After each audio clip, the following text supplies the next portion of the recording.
Queridos amigos de la hora, muy buenas tardes. Bienvenidos a una edición más de estas entrevistas que estamos ya haciendo el día lunes en vivo con personajes muy relevantes en la política nacional y también latinoamericana. De paso, les invito a que ustedes puedan revisar las anteriores ediciones en nuestro canal de YouTube. Hemos tenido la oportunidad de conversar con el expresidente Álvaro Uribe de Colombia, el expresidente Juan Guaidó, entre otros personajes que ustedes pueden revisar también. Muy bien, en esta ocasión tenemos al doctor Henry Cucalón. Doctor, bienvenido, muchísimas gracias por atendernos. El gusto es mío. Muchas gracias a ustedes por la oportunidad. A usted, doctor. Bueno, una breve presentación antes de iniciar esta entrevista. Bueno, el doctor Cucalón tiene 50 años, es abogado, es un experimentado político, inició su carrera en 1998, según lo que pudimos averiguar. Ha sido secretario de la Procuraduría General del Estado, secretario del Consejo Municipal de Guayaquil, asambleísta en 2 periodos, conoce muy bien la Asamblea Nacional y su último cargo fue muy relevante, exministro de Gobierno con el presidente Guillermo Lasso. Ha pasado por el Partido Social Cristiano, por Madera de Guerrero y, bueno, últimamente también con el presidente Lasso. Al doctor Cucalón lo veían y lo ven como presidenciable. ¿Por qué? Porque llegó al gobierno del presidente Lasso, o llegó al gobierno del presidente Lasso prácticamente para rescatarlo de esa arremetida que tuvo. Y así iniciamos. Doctor, ¿le faltó tiempo para rescatar al gobierno del presidente Lasso? Me faltó tiempo para seguir luchando por la democracia y enfrentando a quienes, sobre pretexto de la fiscalización, quisieron disfrazar un proceso de conspiración que no solamente le hizo mal al ex primer mandatario, le hizo mal, creo yo, al país, porque en momentos que tenemos que estar sin prejuicio una oposición racional que necesita el Ecuador, pero juntos para enfrentar al crimen organizado, debilitando la acción estatal, y ahora se demuestra que no fue un hecho aislado, facilitaban la labor del crimen organizado y sus relaciones con los enloquecidos por el poder, con la mala política. Así que yo tomé esa decisión, sí, justamente a finales del régimen del presidente Lasso, siendo una persona independiente, porque quise aportar a mi país, no ser un factor de inestabilidad, sino de estabilidad democrática. ¿Está comprobado entonces para usted, doctor, que el crimen organizado atacó al gobierno del expresidente Guillermo Lasso? Atacó al Estado como tal, quería tenerlo a su merced y obviamente el gobierno es parte del Estado. Hubo muchísimos intereses ahí. Separo el concepto de la oposición normal, que es necesario en una democracia, que es válido, que debe ser propositiva, de algunos fines eminentemente anárquicos, caóticos, que lo que le interesaba era tener un Estado débil, a un gobierno débil, para poder hacer ellos lo que ya ahora vemos con el caso Metástasis y Purga, poder estar a sus anchas. Ha pasado, bueno, están 2 casos, Metástasis y Purga, precisamente, doctor. ¿Usted puede reconocer en estos involucrados o en sus nexos, en los chats, personas relacionadas precisamente con este ataque al gobierno de Guillermo Lasso y cuando usted también participaba como ministro de gobierno? Pero sin duda alguna, personas que están siendo investigadas en esos 2 procesos, no sentenciadas aún, investigadas, eran líderes de sus respectivas bancadas políticas que le interesaba a toda costa desestabilizar al sistema y expulsarlo al expresidente Lasso del poder que fue conferido en las urnas por el pueblo ecuatoriano, inclusive con falacias incluidas, porque el plan era derrocarlo a cualquier costo. El problema es que para saciar esa sed de venganza política, no les interesó debilitar a la sociedad y al Estado como tal. Y ese fue uno de los grandes problemas que hubo en el año 2023, porque ante toda esa arremetida, los beneficiarios del caos eran justamente los que medran del sistema al margen de la ley, que es el crimen organizado. Cuando ven un Estado débil, un Estado acorralado por todos lados, y en muchos casos separo lo que es la oposición racional, que yo he sido opositor democrático con las cartas encima de la mesa, de lo que es un proceso de estabilización, que inclusive golpeó mucho también a la economía del país y obviamente a la seguridad.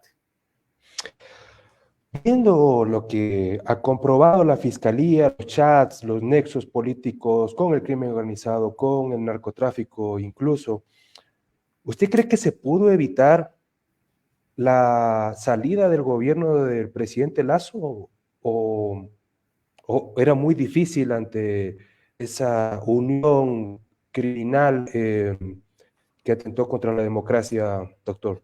Bueno, quiero separar el orden jurídico democrático, porque el gobierno no fue derrocado, cual fue la intención de ciertos grupos políticos desde el primer día que asumió el poder. El presidente Lazo tuvo una salida anticipada de funciones prevista en la Constitución y que fue una solución democrática y constitucional a una crisis política, totalmente respaldada por el ordenamiento jurídico. Lo positivo de eso, si se cabe la palabra, es que ante una crisis de esa magnitud, de diversos orígenes, más allá de los errores que se puedan cometer y de suyo se cometieron, es que es el mismo pueblo ecuatoriano, como depositario final de la democracia, quien dio una solución. Y hoy tenemos un presidente democráticamente elegido en las urnas y no fines conspiracionales que había hacia el año pasado. Entonces, una salida anticipada totalmente democrática y constitucional. Ahora, precisamente esa salida no ha disminuido la preocupación dentro del país y ahora también fuera de el riesgo que corre la democracia por el crimen organizado en Ecuador. Tenemos más claro el panorama ahora, ¿no? Porque ya nos damos cuenta ya que no es un tema solamente contra un presidente que me cae mal, me cae bien, que si pacto o no pacto. Ya la penetración del crimen organizado del narcotráfico y de tener de rehén al Estado, no importa cuál sea el presidente, que no está a sus designios. Y peor presidentes como los últimos, como el presidente Lenín Moreno, como el presidente Guillermo Lazo y como el presidente Daniel Noboa, que han decidido enfrentarlos. Todo esto es una política de Estado y el siguiente presidente o presidenta que venga debe seguir en la misma línea, reparar de los errores, también continuar con los aciertos que se tiene, porque esta es una política de Estado, porque esto no vamos a salir de la noche a la mañana. También es importante recalcarlo, ¿no? Entonces, ese también es parte del tema que se tuvo que pagar. Recordemos que si el gobierno no hubiera enfrentado como se enfrentó al crimen organizado, no hubiera decidido como Estado incautar lo que se incautó, no pactar con el crimen organizado, obviamente las consecuencias han sido otras, pero es una decisión de Estado, no importa la popularidad, no importa eso, lo que importa es el bienestar de los ciudadanos. Y en eso, más allá de las diferencias que pueden existir, en eso debemos ser un solo puño en la actualidad, inclusive respaldando al gobierno nacional. Cuando usted dice, inclusive respaldando al gobierno nacional, ¿tiene usted alguna observación de cómo lleva adelante el trabajo precisamente en la mayor preocupación del Ecuador, que es la seguridad, a este gobierno, doctor Cucalón? Mire, sería muy fácil criticar como hicieron anteriormente. A los que le interesa que a alguien le vaya mal para ver si a uno le va bien. Eso no es hacer país. Cuando uno opera con responsabilidad y con racionalidad, se da cuenta lo complejo de la situación, que no cabe analogías simplistas como le gusta a cierta clase política del país. Esto ha meritado un recambio de visión, inclusive el Estado, de sus Fuerzas Armadas. Ahora veo, a partir de enero, con un gesto de madurez también de ciertos actores políticos, de respaldar al gobierno nacional en la toma de decisiones difíciles, como es la de un conflicto armado interno producto del escalamiento que tuvo la violencia y los actos terroristas. Solo me permito recordarle, Jan, hacia finales del año 2022, cuando hubo un ataque a instalaciones policiales en varios lugares del país, principalmente en Durán, y ataques a policías a mansalva, la respuesta de cierta clase política fue otro juicio político más. Eso no debe volver a suceder. No digo que exista impunidad política y si mañana un presidente, un vicepresidente comete delitos o infracciones políticas no sea juzgado y responsabilizado. Entonces, no es muy lógico, no es muy de sentido común, no opera bajo ninguna circunstancia, en ninguna cabeza fría, que cuando más uno debe estar unido por lo fundamental que es la seguridad, uno pretenda debilitar al comandante en jefe de las Fuerzas Armadas, cuyo beneficiario directo son los carteles y el crimen organizado. A lo que me refiero con el gobierno es que siempre va a haber contraste, siempre va a haber posiciones, pero inclusive en la crítica que pueda existir en materia de seguridad debe ser propositiva, muy propositiva, porque somos un solo puño, somos un solo Estado representado en el gobierno. Ahora veo que se critica mucho por parte de algunos sectores el tema de cómo suben los índices de lo que son secuestros y extorsiones. Y eso tiene que ver mucho con que el delito muta. Como en algo bajó el de muertes violentas, obviamente estos criminales se están moviendo a otro tipo de actividades delincuenciales. Nos pasó también a nosotros. Como subió el nivel de la incautación de droga, ellos tienen que ver de dónde monetizan sus actividades ilegales. Entonces, lo importante es recambio de estrategia y seguir apoyando, seguir respaldando y que las críticas sean en un buen plan, porque esto va a continuar con el actual o con el siguiente presidente de la República. Vamos a tener un solo frente en cuanto al establecimiento de la política pública contra el crimen organizado. Pero ahora iniciamos el año electoral previo a la elección del 2025. ¿Eso no equivale a un silenciamiento de una crítica, riesgo tal vez que corre la clase política de ser señalada como antipatria o los anti algo, ¿no? No. Que había mencionado hace algún tiempo el presidente Daniel Noboa. No, a mí nunca me han gustado los maniqueísmos, ¿no?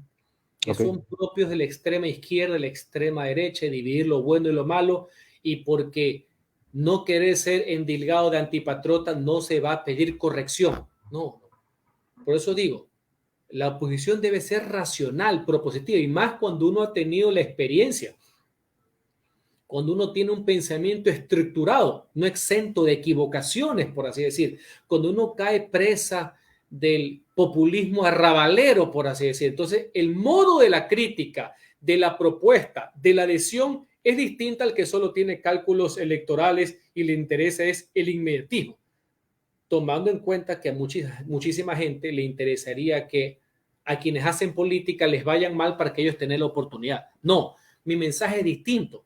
Mi mensaje es, con esta experiencia, con la anterior, sumo y yo lo puedo hacer mejor porque me interesa primero el país más allá que mis intereses personales. Siempre es malo jugar con los intereses públicos, pero es peor cuando juegas en materias de seguridad. Ahora, perfecto, hay una crítica que está creciendo un poco. Bueno, como hemos visto, muchas de las encuestadoras, más allá de los números 50 y pico, 70 y pico, pues todas muestran un descenso, aunque todavía está bastante alto en aprobación el presidente Noboa, pero todos ya pues tienen una tendencia que empieza una baja. Ahora, ¿cómo entonces poner en práctica o la clase política, la buena política, como le había planteado en un principio esta entrevista, doctor Cucalón? ¿Cómo debe hacerlo en la práctica? Propuestas concretas, documentos, ¿qué herramientas tiene a su mano y cuáles son las que tiene que aplicar para colaborar con esto, más allá de que sea el presidente Noboa? Claro, sin perjuicio que es al presidente que le corresponde como comandante en jefe de las Fuerzas Armadas y más con una declaratoria de conflicto armado interno, liderar este proceso. Nosotros tenemos varias herramientas como ciudadanos y le voy a mostrar unas muy importantes que en menos de un mes nosotros vamos a ser actores de ese proceso, los ciudadanos. Uno, respaldando en la consulta popular varias herramientas que si bien por sí solas no son la solución global al tema, sí permiten mostrar unidad, permite dar mejores instrumentos para que tanto el Ejecutivo como Fuerzas Armadas en esta lucha de largo aliento puedan tener mejores resultados o sostener los resultados que tuvieron y evitar que se siga, en este caso, bajando o evitar que haya un desgaste. Le voy a poner dos ejemplos. Cambio constitucional vía reforma parcial a la Constitución para que Fuerzas Armadas puedan ir en auxilio de la Policía Nacional en temas de seguridad interna. Dos, el tema de la extradición. Sin cálculo alguno, sin cálculo de quién hace la pregunta, si el presidente me cae bien o me cae mal. Al revés, debatiéndose la pregunta es conveniente o inconveniente. Yo creo que es conveniente. Creo eso no es como repetir, el ecuatoriano es como que hizo mal deber y le toca repetir, porque son preguntas que puso... Porque se cayó en las trampas politiqueras y más allá que fue el resultado más ajustado, las personas que no le interesaban al país, no les preocupa eso, por decirle no a un presidente popular o impopular, le dijeron no a una herramienta que sirve de efecto disuasivo para poder combatir el narcotráfico y el crimen organizado. Y lo que vimos a lo largo del 2023 ahora nos da la pauta para decir, señores, eso tenemos que hacerlo porque el Estado y la fuerza pública y la justicia necesita varias herramientas y esta es una de aquellas que sirve para poder enfrentar de mejor manera. Entonces, ese es un ejemplo cómo lo podemos hacer desde la sociedad. Tercero, también, cuando el gobierno, inclusive, se equivoque, que lo ha hecho y lo va a seguir haciendo, como pasó con el anterior, señores, privilegiar una posición que garantice que eso no contamine a Fuerzas Armadas y a la fuerza pública. A eso yo le llamo el respaldo de carácter permanente. No podemos politizar de mala manera un asunto donde están todos los días corriéndose el riesgo y jugándose la vida el personal de las Fuerzas Armadas ecuatorianas. Mal haríamos en vincular la oposición que se le puede y se le debe hacer un gobierno con intereses que van solo a apostar al fracaso. A eso es lo que yo me refería. A eso, por lo menos conmigo, no cuentan. Muy bien. Perfecto, queridos amigos, estamos en una entrevista con el doctor Henry Cucalón, ex ministro de Gobierno, y estamos hablando sobre temas de coyuntura muy importantes para el país. Doctor, en esa línea entonces, ¿usted cómo ve el ámbito político, es decir, el ejercicio propio del poder desde Carondelet en este momento? ¿Hay un acomodo o en verdad sí hay una diferencia a su criterio en la forma de gobernar del presidente Noboa?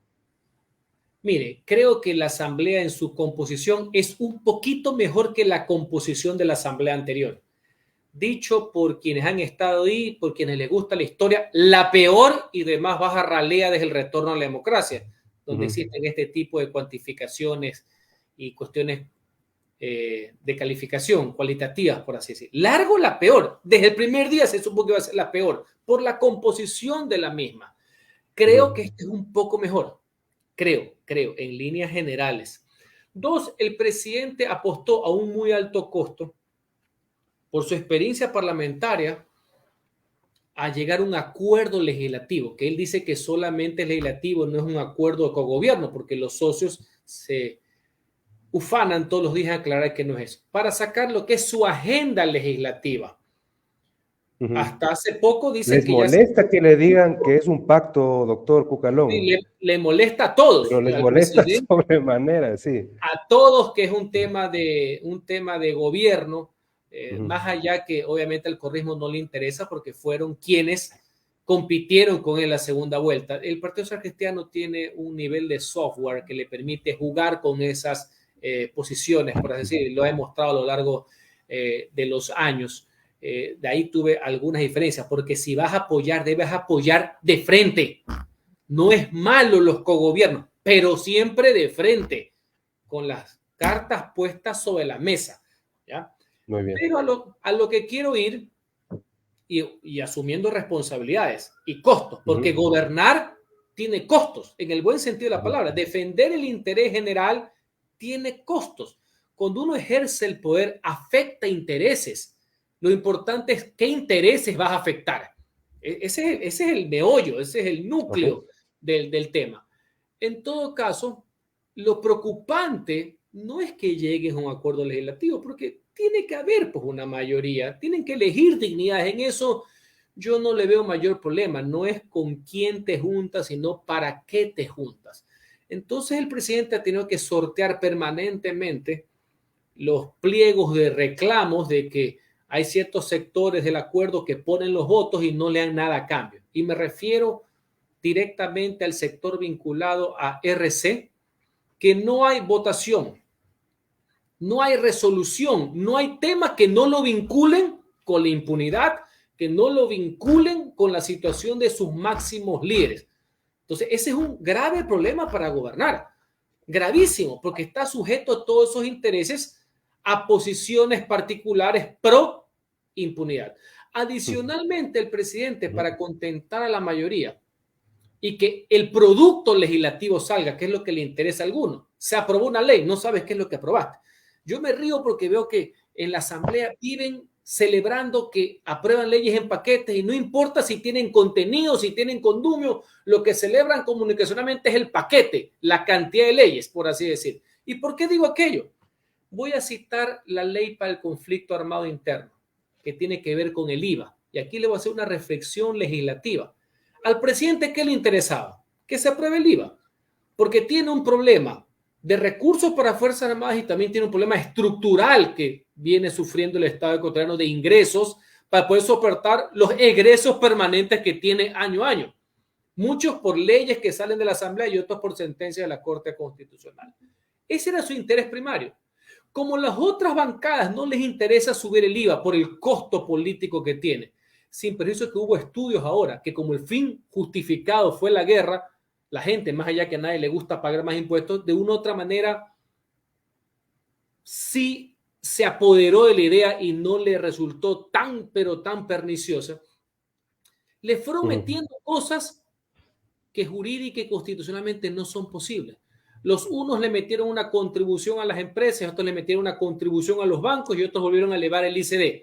Ninguna de las tres cosas se puede, porque la Asamblea no tiene iniciativa legislativa. Por eso es producto de las demandas de inconstitucionalidad que han presentado diversos gremios y representaciones hace muy pocos días. Pero sobre ese punto, doctor, el presidente de la Asamblea nos dijo a nosotros, y bastante vehemente, de una forma vehemente, por decirlo de alguna forma, que es pura politiquería eso. Bueno, el señor es un desconocedor profundo de la realidad parlamentaria. Recuerde que recién se está sentando en el Parlamento ahora. En sus 2 periodos pasados nunca fue al Congreso. Él pasaba lobeando por el teléfono de otras instancias, que es lo que se ha acostumbrado. Entonces, él nunca entendió esto, y no porque sea ingeniero, sino porque nunca le ha interesado las mecánicas legislativas, le ha interesado el poder por el poder.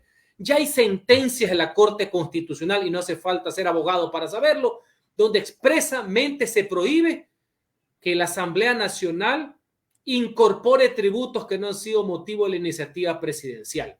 No lo digo yo, le dice la Corte Constitucional, con la cual, sin perjuicio que a veces estoy de acuerdo con sus fallos y otros no, los respeto, porque eso es vivir en un Estado de derecho. Pero lo que voy es que usted cree que el presidente y su equipo de gobierno no sabían que eso no se podía hacer. Claro que lo saben, pero era el precio que tiene que pagar políticamente hablando, de que los socios pongan cosas para que terminen aprobando por su silencio el IVA.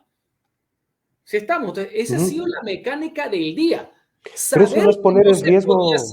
Saber que no era lo constitucional ni lo legal, sin embargo, no le quedaba otra que aceptar cada vez que le ponen algo.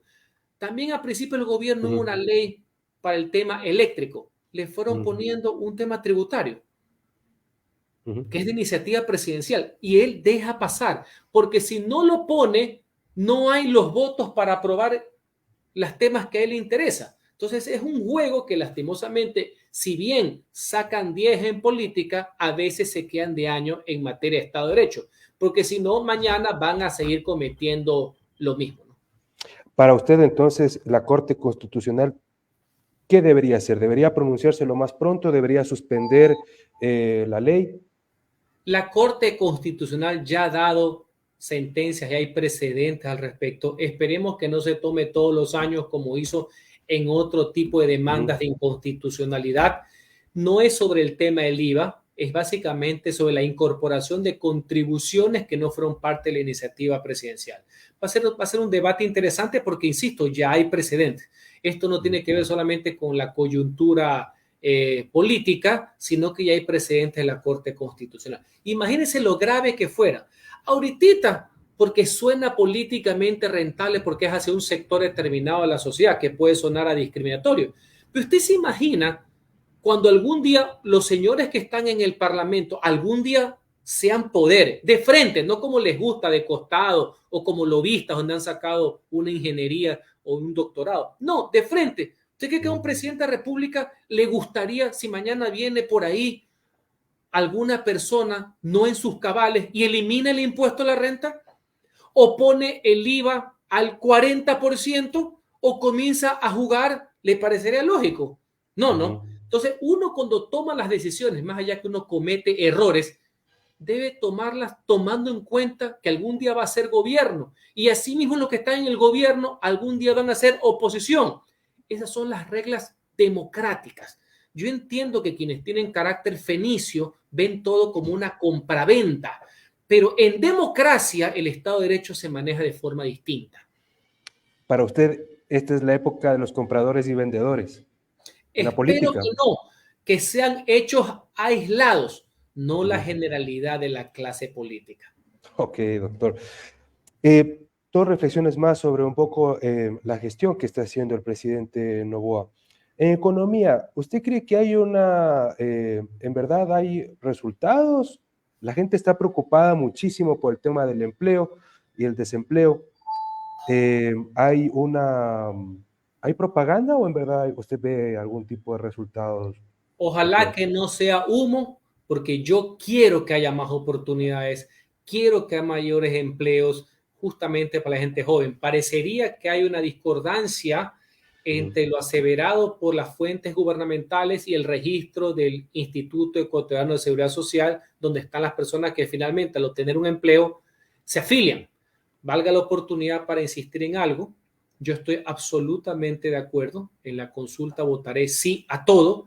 En el tema de la pregunta del cambio constitucional de la contratación por horas. En mi criterio, yo que he defendido y defiendo propuestas de trabajadores, fui uno de los legisladores que defendía el tema de las utilidades, que demandé la inconstitucional retiro de las utilidades, entre otras cosas. Creo que no hay ningún tipo de regresión de derechos, veo más como una oportunidad. No existe precarización alguna, sino reconocimiento de nuevas modalidades, como en este caso la contratación por hora, siempre respetando los debidos proporcionales de ley de derechos de afiliación. Muy bien, y justamente ese es un tema que preocupa muchísimo, la creación de empleo. Al gobierno del presidente Lasso le costó mucho cumplir la promesa de campaña y ahora también parece que las cifras están, digamos, no tan certeras, correcto. Entonces,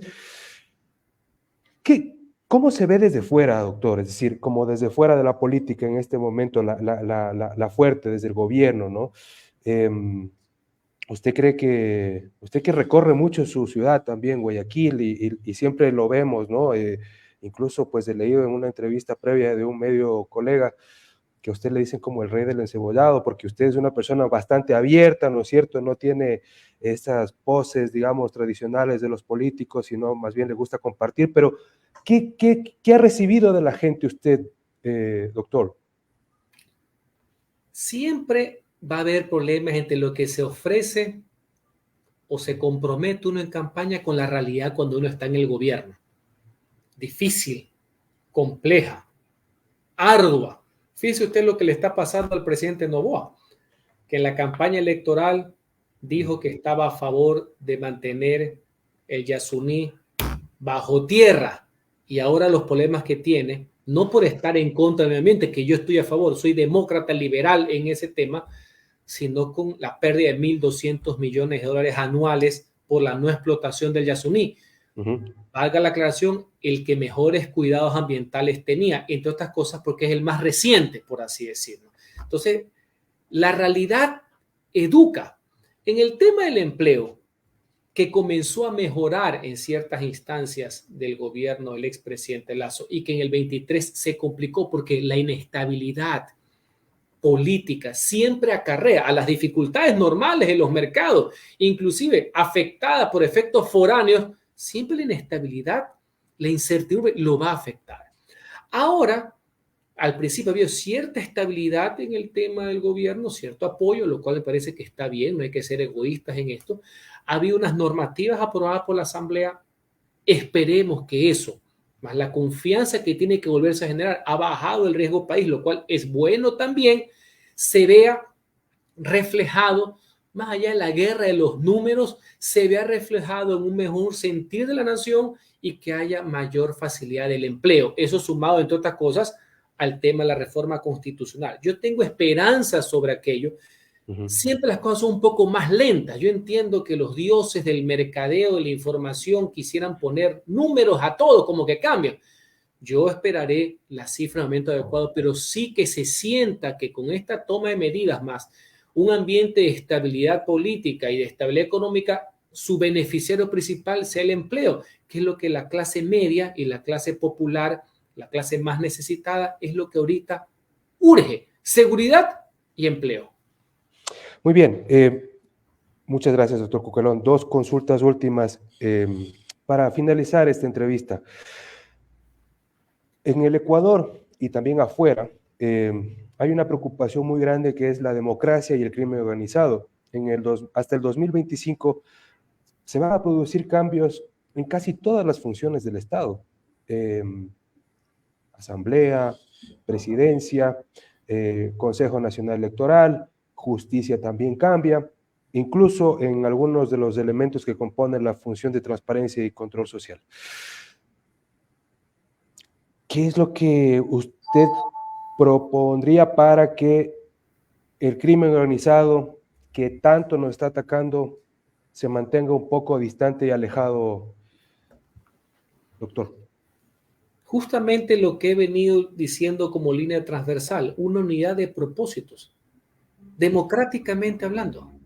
Si usted le suma que hay un fenómeno global de ataque, de crimen organizado con prácticas terroristas, si usted le suma que hay un declive, lastimosamente, de percepciones de confianza hacia el sistema democrático, peor después de la pandemia, es el efecto post-pandemia. Si usted le junta que más allá de derechas y izquierdas hay gente que no cree en la democracia y que pregona la polarización, el populismo y el reino de la posverdad, usted tiene un cóctel bastante complicado. Entonces, ¿qué es lo que yo creo? Aquí va a haber un gran debate entre los demócratas y honestos, de izquierda y derecha o de centro, no importa, con los que viven beneficiando al crimen organizado del narcotráfico y no son los demócratas. Porque tengamos claro qué fue lo que sucedió.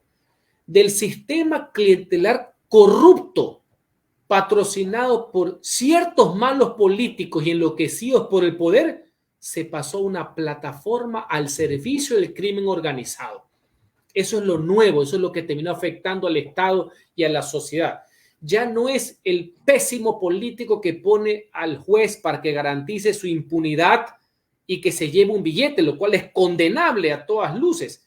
Ese mismo actor que ha venido haciendo eso 40 años, ahora también resulta ser que termina beneficiando a los jefes de los carteles. Y eso es lo que genera muerte, violencia y actos de terrorismo.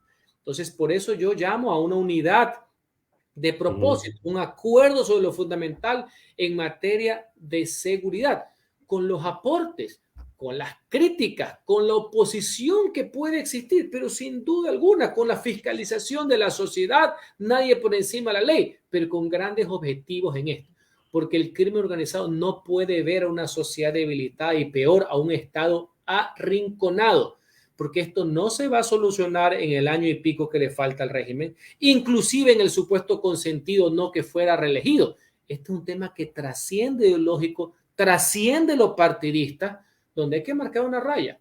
Democracia y honestidad versus el resto.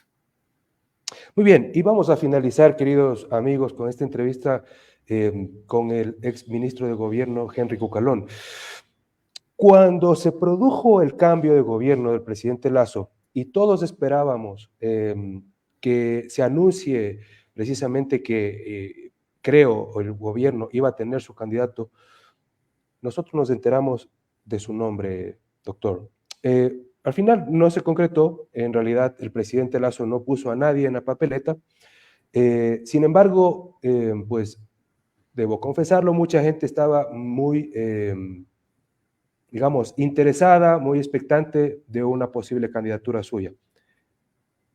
Para el 2025, ¿usted va a estar en la papeleta, doctor Cucalón?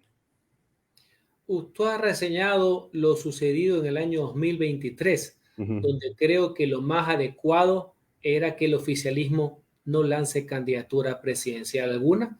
Eso podía atomizar el electorado y creo que debemos enfocar todas nuestras energías en tratar e intentar de llevar el barco al puerto. El gobierno atravesaba momentos muy difíciles.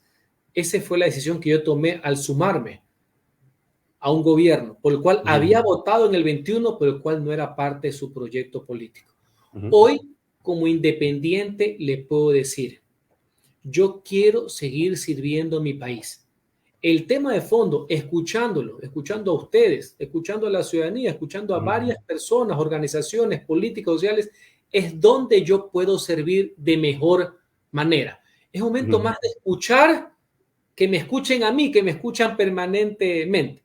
Y le he dicho a organizaciones, al movimiento que usted dice, a otros más, a la sociedad permanentemente, creo que hay que fortalecer un centro político. Yo estoy muy, pero muy preocupado del grado de extremismo que se ha llegado como sociedad. Falta un ejercicio más racional de la política. Me preocupa el tema de la penetración de las mafias, del crimen organizado en todo el entramado del Estado y de las organizaciones políticas, y creo que es momento de sumar al respecto, es momento de construir una plataforma más allá de ciertas disquisiciones ideológicas.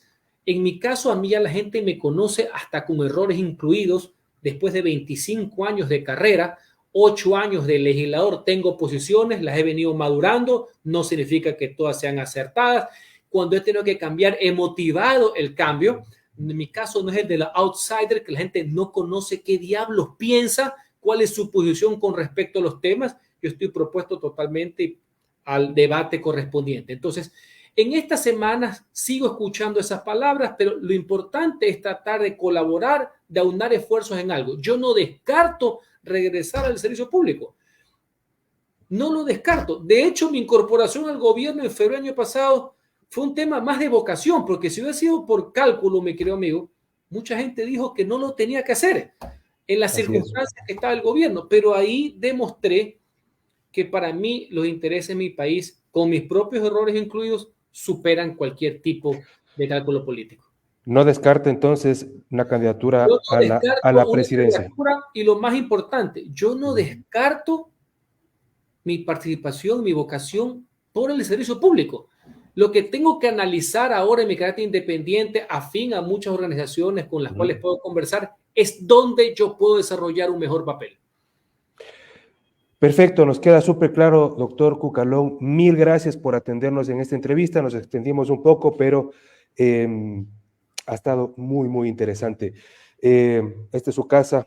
Espero que no sea la última como vez. Siempre. Ustedes saben que yo con la prensa en general, con Diario La Hora en particular, siempre las puertas donde yo he estado, en la legislatura, en el ministerio, como ciudadano, siempre abiertos. Soy un respetuoso y restricto del trabajo que hace la prensa seria en el país.